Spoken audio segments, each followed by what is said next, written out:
selamat datang di channel saya. Kita masuk ke mata kuliah Bank dan Lembaga Keuangan. Untuk materi ketiganya yaitu Bank Sentral. Jadi sebelum kita masuk ke pembahasan selanjutnya, jika Anda menyukai video ini silakan klik like. Jangan lupa jika ingin mendapatkan update video selanjutnya, klik subscribe, dan jika ada pertanyaan ataupun komentar silakan klik di kolom komentar. Terima kasih. Ya, kita masuk ke slide pertama, yaitu pembahasan tentang sejarah Bank Indonesia. Jadi bank sentral yang ada di Indonesia itu dinamakan Bank Indonesia. Ya, kita ke sejarahnya, bahwa sejarah kelembagaan Bank Indonesia dimulai sejak berlakunya Undang-Undang Nomor 11 1953 tentang penetapan Undang-Undang Pokok Bank Indonesia pada tanggal 1 Juli 1953. Dalam melakukan tugasnya sebagai bank sentral, Bank Indonesia dipimpin oleh Dewan Moneter, Direksi, dan Dewan Penasehat. Bank Indonesia memiliki kedudukan khusus dalam struktur kenegaraan sebagai lembaga negara yang independen dan bebas dari campur tangan pemerintah dan atau pihak-pihak lain.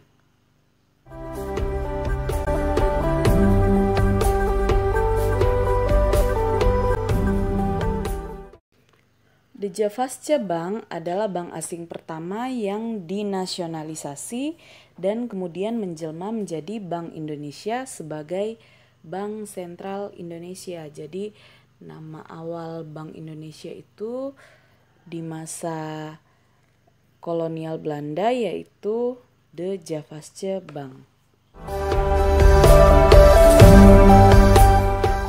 Ya, di slide ini kita akan membahas kedudukan Bank Indonesia sebagai lembaga negara. Jadi, jika dilihat dari sistem ketatanegaraan Republik Indonesia, kedudukan Bank Indonesia sebagai lembaga negara yang independen tidak sejajar dengan lembaga tinggi negara seperti DPR, BPK, dan MA.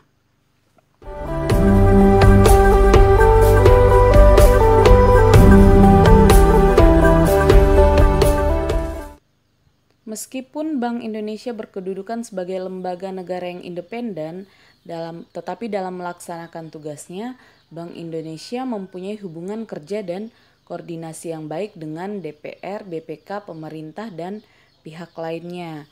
Jadi ada beberapa hubungan Bank Indonesia dengan pemerintah maupun lembaga lainnya di dalam sistem pemerintahan. Yang pertama, hubungan Bank Indonesia dengan pemerintah dalam hal hubungan keuangan. Jadi dalam hal hubungan keuangan itu Bank Indonesia membantu menerbitkan dan menempatkan surat-surat utang negara guna membiayai APBN. Kemudian bertindak sebagai kasir pemerintah yang menata usahakan rekening pemerintah di Bank Indonesia. Jadi itu hubungan Bank Indonesia dengan pemerintah dalam hal hubungan keuangan. Kemudian hubungan Bank Indonesia dengan pemerintah selanjutnya dalam hal hubungan independensi dan interdependensi. Jadi yang pertama, Bank Indonesia memberikan pendapat pada sidang kabinet yang membahas masalah ekonomi, perbankan, dan keuangan. Kemudian yang kedua, Bank Indonesia juga bisa memberikan masukan serta pertimbangan kepada pemerintah mengenai rancangan APBN, anggaran pendapatan belanja negara.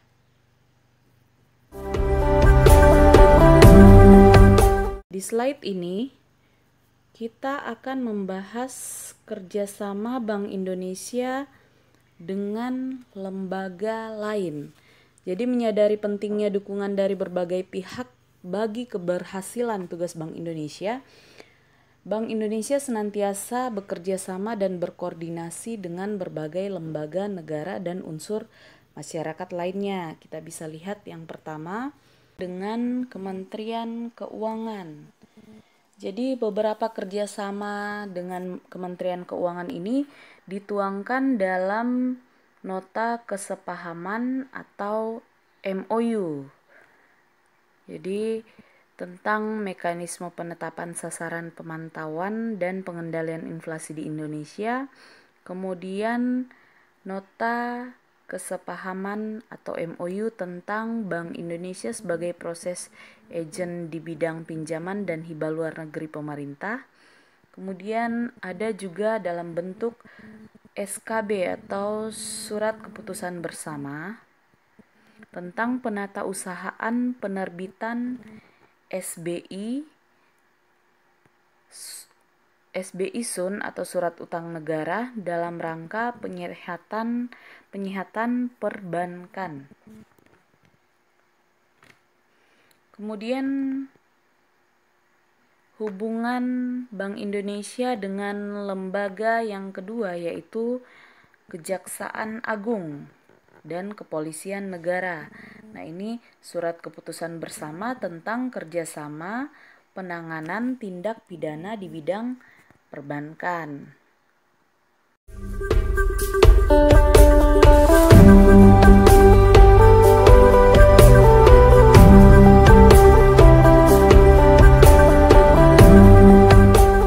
Lembaga yang ketiga yaitu Kepolisian Republik Indonesia dengan Badan Intelijen Negara.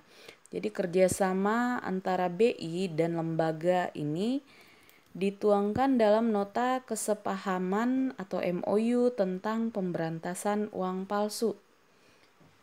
Kemudian dengan lembaga yang keempat, jadi hubungan Bank Indonesia dengan lembaga yang keempat ini yaitu Menkokesra dan Kementerian Koperasi dan UKM dituangkan di dalam nota kesepahaman atau MOU bidang pemberdayaan dan pengembangan UMKM. Untuk hubungan Bank Indonesia dengan lembaga yang kelima yaitu dengan Perhimpunan Pedagang Sun. Sun tadi apa? Surat utang negara. Jadi pedagang surat utang negara atau disingkat dengan sebutan Himdasun. Jadi dituangkan di dalam MOU tentang penyusunan Master Repurchase Agreement atau MRA.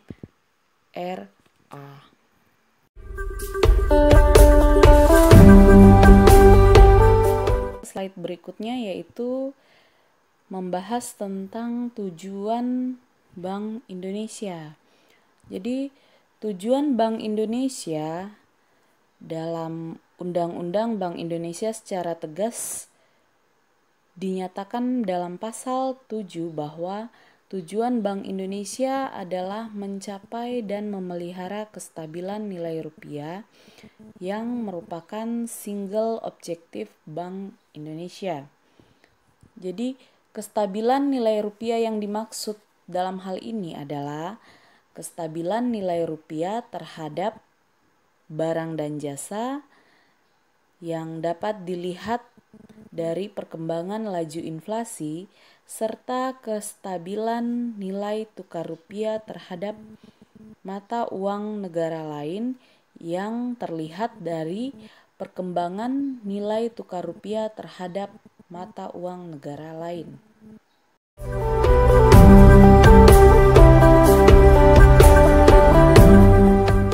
Tugas Bank Indonesia. Jadi ada 3 tugas inti Bank Indonesia. Yang pertama, menetapkan dan melaksanakan kebijakan moneter.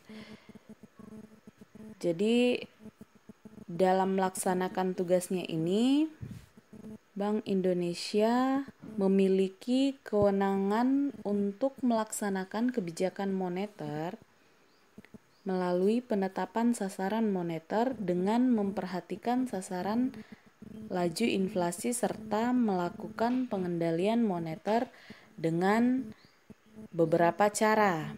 Yang pertama, operasi terbuka di pasar uang baik rupiah maupun valuta asing. Kemudian yang kedua, penetapan tingkat diskonto. Yang ketiga, penetapan cadangan wajib minimum. Dan yang keempat, pengaturan kredit atau pembiayaan. Kemudian fungsi yang kedua yaitu mengatur dan menjaga kelancaran sistem pembayaran. Nah, dalam hal ini Bank Indonesia berwenang untuk melaksanakan dan memberikan persetujuan dan izin atas penyelenggaraan jasa sistem pembayaran, kemudian mewajibkan penyelenggara jasa sistem pembayaran untuk menyampaikan laporan kegiatannya, serta menetapkan penggunaan alat pembayaran. Kemudian yang ketiga, tugas yang ketiga yaitu mengatur dan mengawasi bank.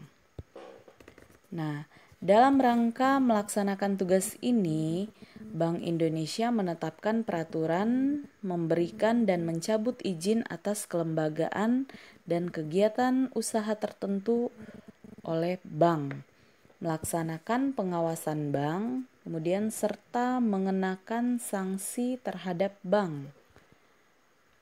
Nah, sedangkan fungsi pengawasannya dilakukan meliputi pengawasan langsung dan tidak langsung. Jadi Bank Indonesia ini berwenang mewajibkan bank-bank untuk menyampaikan laporan, keterangan, dan penjelasan sesuai dengan tata cara yang ditetapkan oleh Bank Indonesia.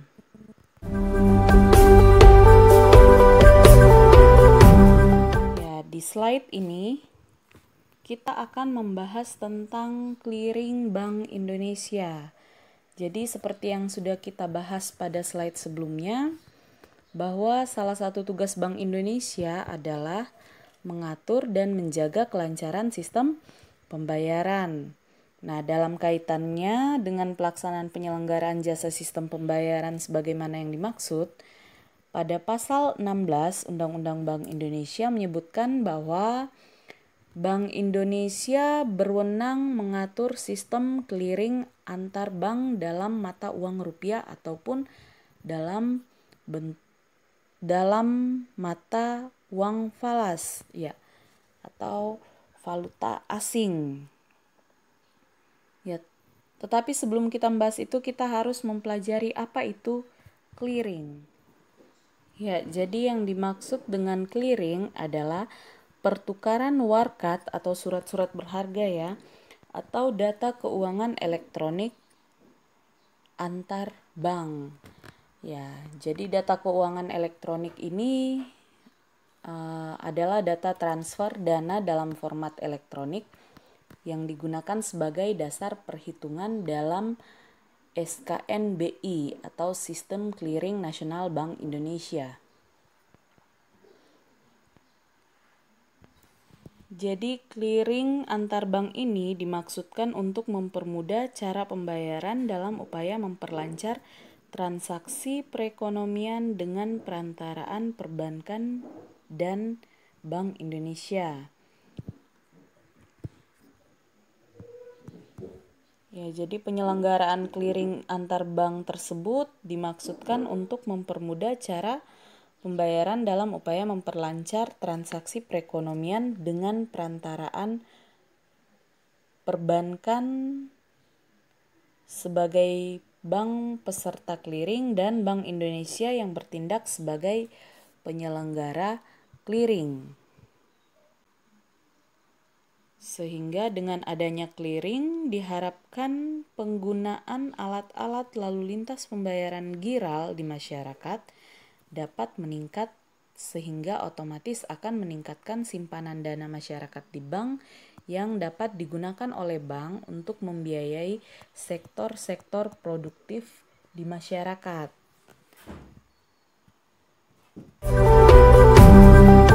Nah, kita masuk ke pembahasan tentang pola transaksi antar bank non-clearing dan dengan clearing. Jadi ini kita bahas pertama, yaitu pola transaksi antar bank non-clearing. Jadi di gambar ini ada pola transaksi antar bank non-clearing. Jadi dari gambar itu tampak bahwa penyelesaian transaksi antar bank tanpa menggunakan mekanisme clearing meskipun tetap dapat diselesaikan namun tidak efektif dan efisien ya. Sehingga akan mengakibatkan biaya dan keterlambatan dalam penyelesaian transaksi tersebut. Nah, itu kalau non-clearing. Nah, sedangkan pola transaksi antar bank dengan clearing ditunjukkan dalam ilustrasi gambar ini. Ya, jadi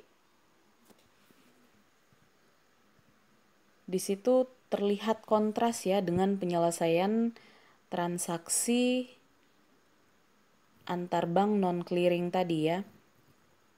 Jadi ini lebih efektif dan efisien. Jadi lihat saja panahnya tadi tidak saling bertabrakan. Jadi manfaat yang dapat ditarik oleh berbagai pihak yang terkait dengan sistem pembayaran dengan adanya penyelenggaraan clearing ini. Yang pertama, bagi masyarakat itu memberikan alternatif dalam melakukan suatu pembayaran yang efektif, efisien, dan aman. Sedangkan manfaat bagi bank itu merupakan salah satu advantage service kepada nasabah. Kemudian juga dapat menjadi salah satu upaya dalam menggalang dana. Nah, sedangkan bagi Bank Sentral atau Bank Indonesia sebagai penyelenggara, manfaatnya dapat secara cepat dan akurat mengetahui kondisi keuangan suatu bank maupun transaksi-transaksi yang terjadi di masyarakat. Ya, dengan adanya pola transaksi clearing antar bank.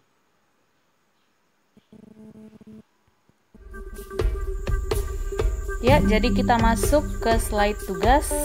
Nah, pada tugas ketiga kali ini, mahasiswa diberikan tugas untuk mencari dan menemukan nama-nama pejabat yang pernah menjabat sebagai Gubernur Bank Indonesia beserta tahun masa jabatannya.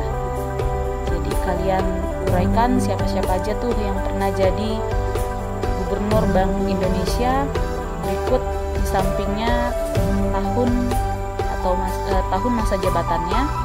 Silakan tugasnya ditulis tangan, kemudian di WA ke saya. Saya rasa penjelasan materi kita kali ini cukup jelas.